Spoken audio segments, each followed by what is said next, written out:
অনেকেই আমরা আচার বানিয়ে থাকি। তার মধ্যে একটি উপকরণ হচ্ছে চালতা। চালতার আচার খুবই মুখরোচক, সুস্বাদু, জনপ্রিয়। চালতার আচারের জন্য আমি আজকে কিছু টিপস দিব, যেটা আমি সবসময় করে থাকি। এখানে দেখতে পাচ্ছেন চালতা কেটে টুকরো করে নিয়েছি। চালতা কাটলে এই যে দেখবেন শুধু উপরের চামড়াটা ছিলে ফেলতে হয়, আর ভিতরেরগুলোকে না ছিললেও চলে, কারণ ভিতরেরগুলো গলে যায়। এরপরে এই যে জিনিসগুলা দেখছেন, এটা হচ্ছে ভিতরের বীজের যে বাইরের আবরণটা।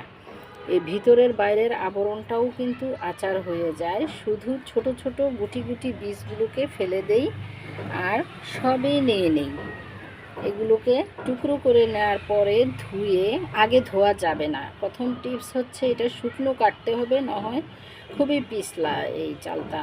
শুকনো কাটার পরে ধুয়ে নিতে হবে। ধুয়ে নিয়ে এটাকে প্রেসার কুকারে সিদ্ধ করবেন। আগে আমি পাতিলে বা কারি প্যানে সিদ্ধ করতাম, কিন্তু এটা প্রেসার কুকারে দিচ্ছি কেন, সহজেই গলে যায়। আর তখন সেটাকে পাটায় ছেঁচে নিতে হয় না, বা হামানদিস্তায় ছেঁচে নিতে হয় না। এটা প্রেসার কুকারে দিলে পরে এত নরম হয়, বেশি বড় টুকরোগুলোকে একটু টিপ দিলেই চলে। আর নয়তো একটু গালানো আচার বানালে ডাল ঘুটনি দিয়ে ঘুটে দিলেই এটা নরম হয়ে যায়, অথবা বড় চামচ দিয়ে থেতো করে দিলেই হয়ে যায়। এটা হচ্ছে দ্বিতীয় টিপস। তারপরে তৃতীয় টিপস হচ্ছে, যে সিদ্ধ করার পানিটা বের হবে সেই পানিটাকে ফেলে দেওয়া যাবে না। এই পানিটাকে একটু লবণ, একটু চিনি সহযোগে শরবত করে খাওয়া যায়। সহজে শরবত করতে হলে বোতলে নিয়ে বোতলে চিনি এবং লবণ দিয়ে ঝাঁকিয়ে নিলেই শরবত হয়ে যায়, এবং সেটা যখন ফ্রিজে রেখে ঠান্ডা করে খাওয়া হয়, খুবই মজাদার একটা শরবত হয়। আর উপকারিতা তো আছেই।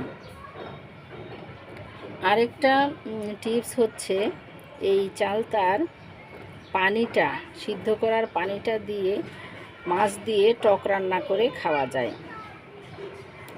আর চালতার আচার বিভিন্নভাবে বানানো যায়। একটা পদ্ধতি হচ্ছে, যদি আমরা তাড়াতাড়ি খেয়ে ফেলি তাহলে চালতাটাকে সিদ্ধ করার পানি থেকে ছেঁকে নেওয়ার পরে নতুন একটু হালকা পানি দিয়ে চিনি, লবণ এবং মরিচ সহযোগে এটাকে জাল দিয়ে আচার করা।